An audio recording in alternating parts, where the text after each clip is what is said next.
唐公執獄，常察核一殺人案，欲具矣。一夜秉燭獨坐，忽微聞一聲，似尖近窗戶。公自啟簾，則一鬼月血跪階下。賴聲斥之，稽首曰：殺我者某，原官乃助他人。仇不說，目不面也。公曰：知之矣。鬼乃去。翌日，自提訊，眾公死者衣履，與所見合。信益堅，竟如鬼言改作某。其莫有疑有他故，微叩公，此句言始末。莫有曰：鬼從何嚟？曰：自至階下。曰：鬼從何去？曰：越牆去。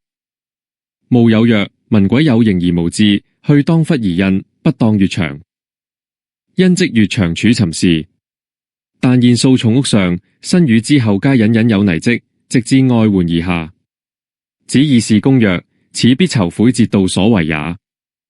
公沉思恍然，仍從原判。孫志基云：閱微草堂筆記，有改動。注釋：欲具矣，判詞已好了。坐定罪。提訊：提出犯人，進行審訊。節度：行動敏捷的強盜。唐公執獄審緊一單謀殺案，本身已經判好咗。有一晚佢點住蠟燭喺屋企坐住，突然聽到有啲輕輕嘅喊聲，慢慢咁行埋嚟窗邊。唐公掀起窗簾一望，見到一隻渾身都係血嘅鬼跪喺台階下。佢大聲問：你係邊個？個鬼一路叩頭一路講：殺我嘅係張三，嗰個縣官就錯判咗你死。你唔幫我報仇，我死都唔眼閉啊！唐公話：我知道啦，然後個鬼就走咗。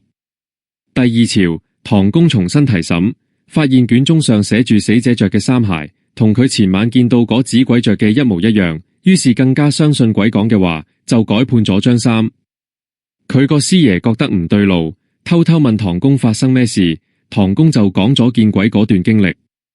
師爺問：個鬼係邊度嚟嘅？唐公話：佢自己行到落台階下。師爺再問：咁佢點樣走嘅？唐公答：翻牆走嘅。師爺話：大家都話鬼有形無實，應該係突然間唔見咗，點解會翻牆走呢？佢哋就去查下圍牆，發現連住幾間屋頂上面都有新鮮泥腳印，一直踩到外圍圍牆嗰邊。師爺指住話：呢啲一定係犯人買通咗啲飛賊假扮成鬼嚟嚇你。唐公呢時先恍然大悟，將案情又改返做原本嘅判決。